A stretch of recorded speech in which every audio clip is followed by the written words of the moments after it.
कळमनुरी फाटा येथे 3 ट्रकवर अन्न व औषध प्रशासनाच्या 3 जिल्ह्यातील संयुक्त पथकाने छापा टाकत तब्बल 1265 पोते सुपारी जप्त केली। या सुपारीची किंमत 2,34,00,000 रुपये असल्याचे सांगितले जात आहे। मानवी आरोग्यास अपायकारक ठरणाऱ्या या सुपारी प्रकरणी आखाडा बाळापूर पोलीस ठाण्यात 8 जणांविरुद्ध गुन्हा दाखल करण्यात आला असून तिघांना चौकशीसाठी ताब्यात घेण्यात आले आहे।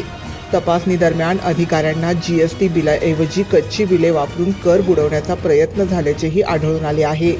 दरम्यान यापूर्वी देखील अशाच प्रकारे आरोग्यास घातक असलेल्या सुगंधित सुपारीच्या गाड्या पकडूनही त्यांच्यावर प्रभावी कारवाई का झाली नाही असा प्रश्न उपस्थित होतोय। सूत्रांकडून मिळालेल्या माहितीनुसार काही प्रकरणांमध्ये मोठ्या प्रमाणात आर्थिक देवाणघेवाण झाल्यानंतर संबंधित गाड्या सोडण्यात आल्याची चर्चा आहे।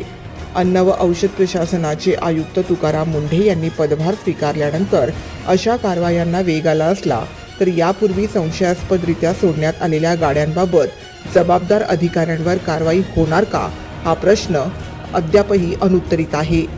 नवी मुंबई 9 न्यूजने यापूर्वी देखील अशा अनेक तक्रारी आणि प्रश्न संबंधित यंत्रणांकडे मांडले होते, मात्र त्यांची उत्तरे अद्याप मिळालेली नाहीत। या प्रकरणातील सत्य समोर येणार का, दोषींवर कारवाई होणार का आणि नागरिकांना न्याय मिळणार का याकडे सर्वांचे लक्ष लागले आहे।